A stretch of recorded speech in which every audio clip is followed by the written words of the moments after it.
America is mourning the loss of an icon. Country music legend, actress, and beloved philanthropist Dolly Parton has died at the age of 80 after some health setbacks. President Trump announcing flags will be lowered tonight at 6 p.m. to honor her life, saying this, quote, "There has never been anyone like her and never will be. We'll have much more ahead on her incredible life and legacy." But first to this. Jesse Waters taking on Michigan's far-left Senate candidate Abdul El-Sayed last night, grilling him on all the issues. Watch. You want to abolish ICE. Who's going to deport the criminal aliens from the country? Well, you and I both know that long before we ever had ICE, we had INS. I mean, that's a dodge, Abdul. They did the same thing as ICE back then, INS. You got a guy here from Southeast Asia, molested a kid. ICE just picked him up. You want that guy to stay in Michigan? I'm glad that guy got picked up, but that's a different thing than saying that INS would not have picked him up. Well, look, man, I think more people are more worried about whether or not they can see a doctor than whether or not they can have a gun. I'm just going to put that out there. So getting rid of Sharia laws, white supremacy, can you explain that one? Do you know what canon law is, Jesse? I don't begrudge you your right to practice your faith as you choose. So you dodged again. Sex changes for minors. Do you support that? The government shouldn't tell you what kind of health care you should have. You want to try on kids? Now, if you disagree with that, if you disagree that health care decisions need to be made by a doctor and their parents and a patient, do you really want to have this conversation? Are you circumcised? Yeah, but I mean, that's a Jesse, personal question. Okay. Doctor. So you probably should want to move on. You probably should want to move on. Is circumcision's different than castration? That comes as El-Sayed finally put some distance between himself and socialist sweetheart Hassan Piker, well, sort of, after the controversial streamer suggested that American Jews who support Israel could invite violence against themselves. El-Sayed's campaign released a statement lightly pushing back on Piker, saying this, quote, "Nobody speaks for this campaign besides me and my campaign spokespeople." Jesse, tell us everything. Well, I guess everybody now knows I'm circumcised. Nothing left to say, I guess. I'm writing that down. You know, usually you look at the headlines, and if your headline is all about your penis, usually you've done something very wrong. In this case, I thought the interview was fine. Thought it was compelling. He's a confident guy, kind of a guy's guy, but I don't trust him.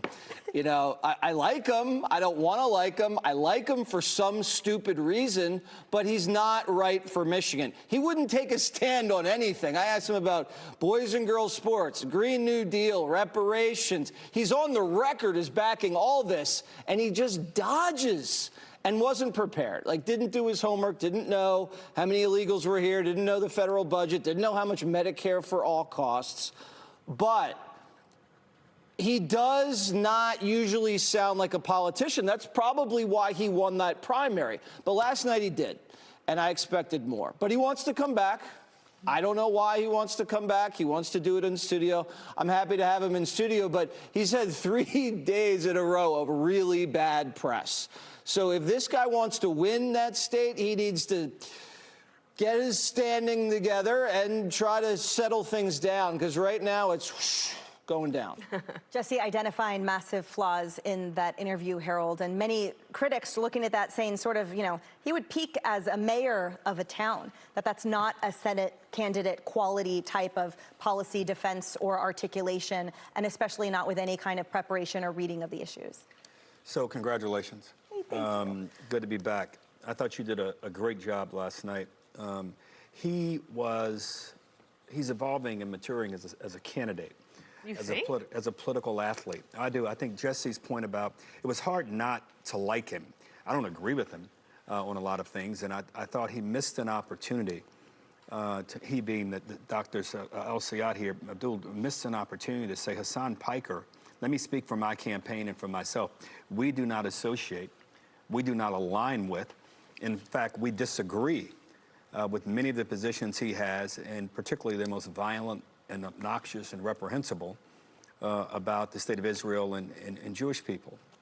I was surprised he didn't do that. What he did do, and I thought was interesting, Dan, and the reason I made the point I made is that I think he tried to often shift the conversation to what I believe will be the most important thing on voters' minds, if the election were held today, and it's hard to think that it will change. I hope it changes dramatically, that people are not worried about the cost of groceries and gas like they are today. But if it doesn't, that's where I believe Democratic candidates ought to be focused, which is why, again, I'd say to the doctor and I'd say to the candidate there in Michigan, who I have expressed my doubts about throughout the campaign, if you can distance yourself from Hassan Piker and what he stands for, we in this city are about to commemorate the 25th anniversary of the greatest attack on our nation in my lifetime, 9/11 here downtown New York. And for a guy who believes that we may have deserved that, or for a guy who believed that we had it coming, and you can't distance yourself from him and with language and not saying we speak for ourselves, speak for yourself and distance yourself from him and don't be around him.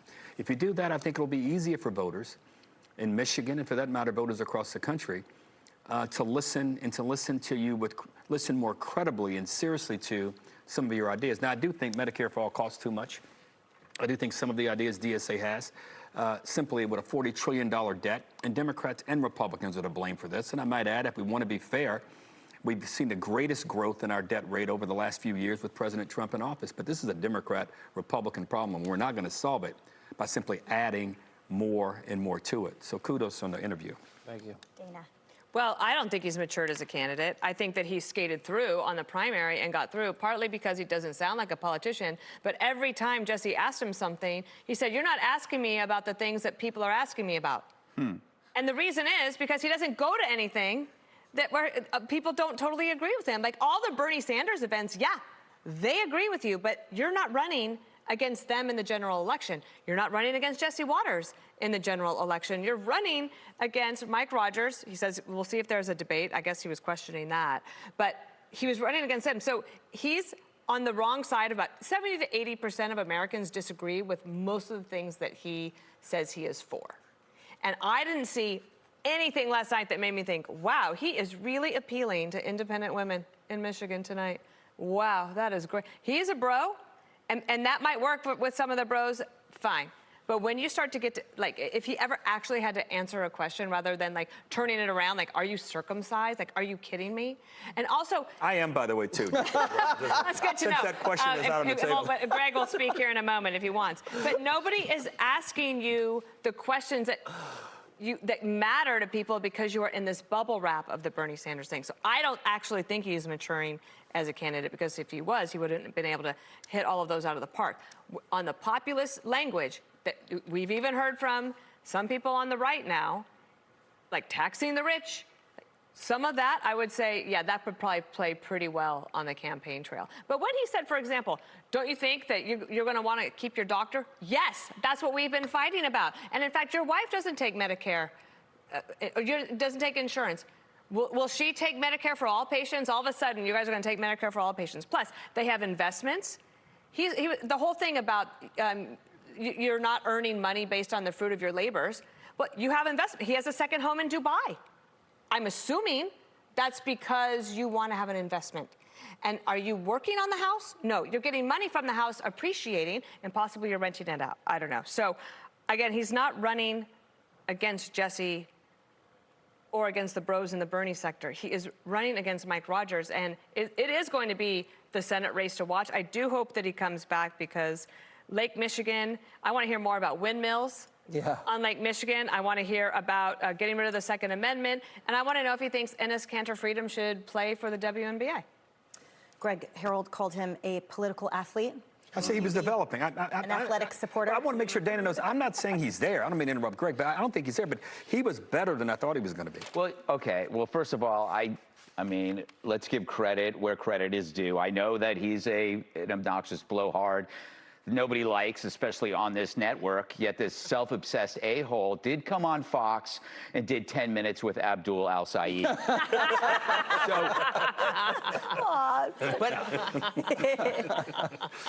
I don't think we're making a big enough deal that he compared circumcision to castration. Thank God he doesn't practice medicine, because you'd go in for a hangnail and he'd amputate your arm. He's not a good doctor. But this is kind of a reoccurring strategy with lefties. It's an asymmetrical comparison. It's like when you say, you guys celebrate violence, the death of Charlie Kirk, they'll say, well, Trump called Rosie O'Donnell fat. Or you say, you know, you guys excused riots and looting. And they said, well, Trump called illegal immigrants thugs. It's like they're always like trying to balance it with something else. They also he used the classic strategy of deliberate ignorance, pretending not to know the issue about trans. So when it's almost like, again, it's your responsibility to mention the science that is lacking on trans, that it's a castration of healthy children and the amount of activist influence is driving from it. There's a contagion effect, and that most of the world has run screaming from this barbarism. But he understands that you only have 10 minutes. You don't have time to explain all that. So he can casually dismiss it, and it's a terrible strategy to act like that's a distraction, because it's sunk the Democrats, you know. Ignorance is not going to be your ally on that issue. I would like to know one question, though, from anybody in the DSA. If America and its Western roots are so bad, what country should we be like? Just bring it into the present day. Tell us, what country should we be like? You know, is there a third world country you can point to and say, we need to be more like that? Because what they do is they're really good on diagnosing and criticizing capitalism and free markets and individual responsibility. But they never can talk about solutions, because their solutions are never humane. It's just decades of future suffering until we finally get sick of it. And nobody's ever held accountable for socialism. They just kind of like become something else and then go somewhere else. But there's never any effective solutions, just criticism. It is funny with Piker because, like, you know, Sayed uses his audience, and knowing that he's an extremist with a megaphone. And then when people realize what a scumbag Piker is, it's like he's like, well, you know, it's like you borrowed your neighbor's lawnmower knowing he runs a meth lab. And the cops go, why didn't you call the cops? You go, well, he lent me the lawnmower. That picture, by the way, right there, that was the night before the primary election. Yeah. It wasn't like some one-off barbecue. They were actually the night before the election making sure they were together. Hey everyone, I'm Emily Campagno. Catch me and my co-hosts Harris Faulkner and Kaylee McEnany on Outnumbered every weekday at 12 p.m. Eastern, or set your DVR. Also, don't forget to subscribe to the Fox News YouTube page for daily highlights.